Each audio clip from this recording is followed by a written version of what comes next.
Hey everybody, Dom here. This is a list of more things you wish you knew when you first started playing Team Fortress 2. If you're new to the game, some of the information found here may be useful. Quick note before beginning, also make sure to watch the original video of things you wish you knew. In the meantime, let's begin. It's possible to do a few useful things by modifying the game's launch options. Launch options are parameters that execute when the game is launched. They are added and modified within Team Fortress 2's Properties window on Steam.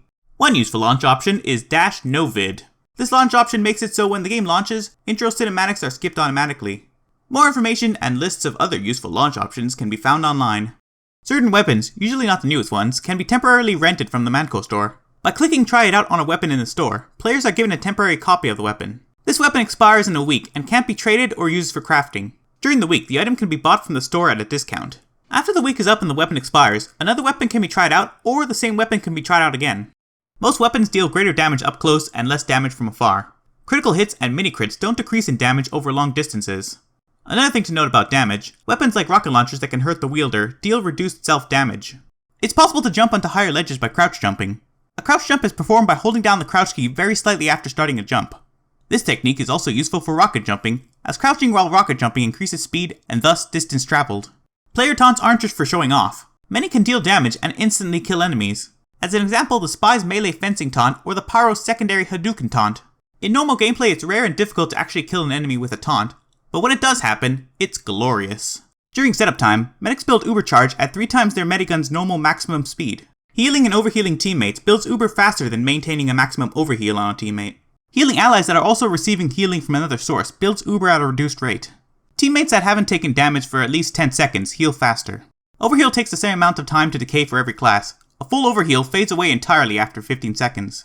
As a general rule, engineer sentries should never be placed next to each other. They can cover more space, protect each other, and become harder to destroy if spread out within an area.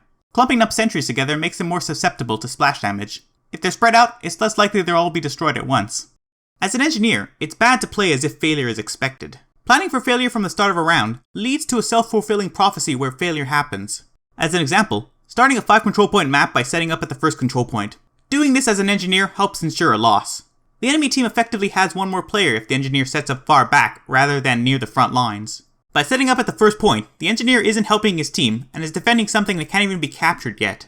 It's possible to rotate engineer buildings before building them. This is done by clicking Alt-Fire before placing down the building. This is really useful to make sure teleport exits don't face walls. A heavy with an edible secondary weapon, like a sandwich, can instantly replenish their edible secondary by picking up a health pack at full health. The Scout's Force of Nature primary weapon can be used to reach higher areas or cross large gaps. By aiming the weapon downwards and firing while airborne, the Scout can propel themselves upward, similar to performing a third jump. The Pyro's flamethrower can be used to light a friendly sniper's arrow on fire. If the lit arrow hits an enemy, they get set on fire. Anyways, that was the video. Thanks for watching. This list isn't very comprehensive as there are far too many things to cover, but perhaps a small amount of information found here was useful for new players. Once again, thanks for watching. Au revoir.